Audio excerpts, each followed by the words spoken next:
en dehors des autres périodes, une période comme celle-là, grâce aux institutions de la 5e, a permis à un seul homme de surmonter ces obstacles et aussi de nouer avec les architectes des liens originaux. Je pense à ce mot que François Mitterrand aurait eu en direction de Peille, le génial architecte de la pyramide. Il lui aurait dit: je ne vous laisserai pas, partir comme le Bernin. Et c'était une allusion au fait que l'immense architecte et sculpteur qu'était le Bernin était venu à la demande de Louis XIV à la cour et qu'une série d'intrigues se sont affirmées qui ont obligé le Bernin à partir. Je ne vous laisserai pas partir, monsieur Peille, comme Est-ce que c'est pour ça que la statue de Louis XIV était une statue du Bernin qui était installée dans la cour du Louvre? Je ne sais pas, mais en tout cas c'est possible, d'ailleurs légèrement décalé à cause de la définition géométrique de la longue allée. Et qui nous conduit jusqu'au cœur des cités mayas, ou je ne sais plus, enfin si on regarde bien le film, oui. Il y a une ligne comme ça. Je vous abandonne les mayas. Les grands travaux de François Mitterrand s'arrêtent avec la Bibliothèque nationale de France. Il voulait en faire la bibliothèque la plus moderne au monde. Est-ce que c'est vraiment son œuvre testamentaire, comme c'est dit dans ce documentaire? Chronologiquement la dernière, mais c'est pas pour autant que ce soit un testament. D'ailleurs, je vous signale que la Bibliothèque nationale de France reste la Bibliothèque nationale de France et que c'est le site François Mitterrand. C'est une précision importante, car sinon on aurait été franchement vers la mégalomanie. Ouais. Ce qui n'est pas le cas. Mais une autre observation, c'est qu'on a fait les choses extrêmement vite. C'est toujours une réflexion sur le temps qui est si intéressante, les temporalités dans le sujet qui nous rassemble aujourd'hui. Pendant 30 ans, Saint-Pancras, la bibliothèque à Londres, la bibliothèque royale de Londres, a été en reconstruction. Il a fallu extrêmement longtemps. Là, il y a une volonté d'aller vite. Évidemment, l'angoisse de la fin doit contribuer à ça. Alors que la royauté, est-ce qu'elle est fonctionnelle? Vous avez présidé cette Bibliothèque nationale de France. Elle est fonctionnelle? En effet, cette chance. Oui, alors on l'a beaucoup. Elle n'est pas uniquement conceptuelle, est-elle réellement fonctionnelle? J'ai trouvé telle, j'ai trouvé belle, j'ai eu beaucoup de plaisir à y vivre. Alors elle était extrêmement critiquée à l'origine, évidemment. Quelques détails que je pourrais, mais je ne vais pas les développer, qui ne sont pas extraordinairement pratiques, en fait.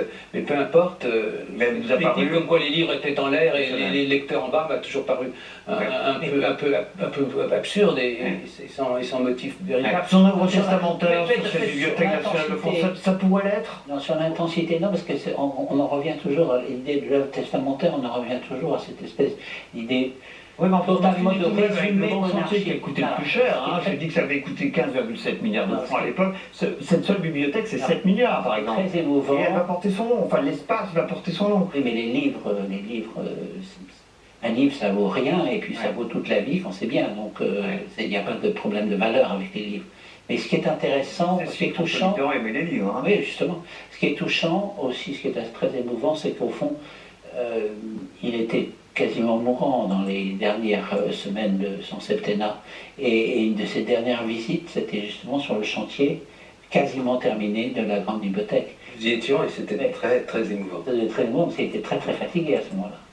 Et donc, alors, testament, moi j'ai du mal, parce que je vous dis, je suis très réticent devant cette vision totalement monarchique de la chose, mais œuvre chère à son cœur, oui, évidemment. Est-ce qu'il y a parmi ces grands travaux réalisés par François Mitterrand, en rappelant que la Villette, par exemple, c'est tout de même Valéry Giscard d'Estaing qui l'avait initié, oui, le musée d'Orsay, même si c'est François Mitterrand qui l'a inauguré. Oui, avec Giscard d'Estaing, il a veillé à ce que le président Giscard...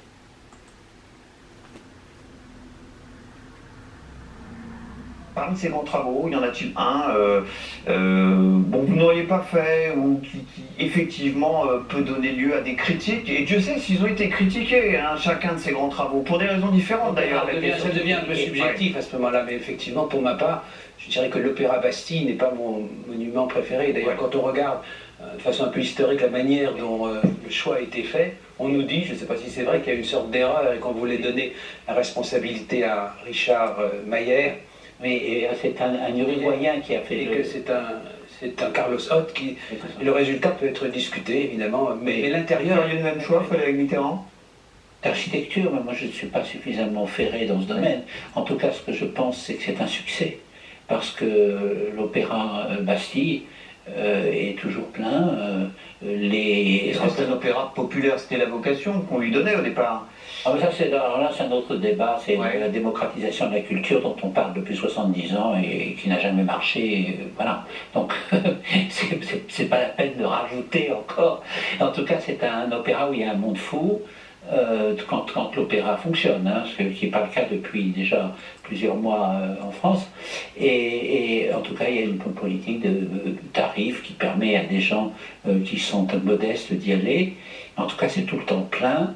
La qualité des représentations est très grande et la qualité du travail qui s'y fait est aussi excellente. Donc c'est une réussite. J'ai la liste des présidents de la République, hein, depuis évidemment Charles de Gaulle. Alors Charles de Gaulle, lui, il avait inauguré à Saint-Michel-de-Provence le plus grand télescope d'Europe occidentale, hein, le tunnel du Mont-Blanc bien sûr, Pompidou-Beaubourg, même si c'est évidemment pas lui qui l'a inauguré. Giscard d'Estaing, on l'a évoqué, la Villette et le musée d'Orsay, même si là aussi c'est pas lui qui a inauguré c'est lui qui l'a conçu. ces monuments, mais en fait ils en ont eu l'initiative.